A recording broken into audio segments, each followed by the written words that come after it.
జంగల్లో ఉన్న నక్సలైట్స్ మీరు మోసపోకండి, మీ ప్రాణాలు తీసుకోకండి. అర్బన్ నక్సల్స్ అనే వ్యక్తులు ఏసీ రూమ్ లో ఉంటారు. వాళ్ళ కుటుంబాలు మంచిగా ఉంటాయి. అర్బన్ నక్సల్స్ కుటుంబాలు మంచిగా ఉంటాయి. ఏ ప్రభుత్వం వస్తే ఆ ప్రభుత్వాన్ని కొమ్ము కాసి పైరవులు చేసుకుంటారు. వాళ్ళు మావోయిస్టు సిద్ధాంతాల గురించి వాళ్ళు మాట్లాడతలేరు.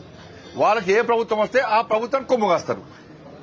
ఆస్తులు సంపాదించుకుంటారు. వాళ్ళు పైరవులు చేస్తున్నారు. వాళ్ళు ఏసీ రూమ్ లో ఉంటున్నారు, కార్లలో తిరుగుతున్నారు. మరి మీరు జంగల్ తిరుగుతా మీకు ఏమొచ్చింది? ప్రాణాలు కోల్పోతున్నారు. దేనికోసం పనిచేస్తున్నారు మీరు ఇవాళ? మరి అర్బన్ నక్సల్స్ మాట విని మీరు మోసపోకండి. వాళ్ళు చెప్పేది ఒకటి, చేసేది ఒకటి.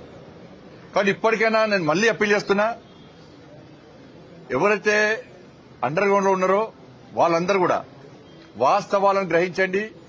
మీ సిద్ధాంతాన్ని ప్రజలు నమ్మలేరు. అనవసరంగా మీ ప్రాణాలు తీసుకోకండి.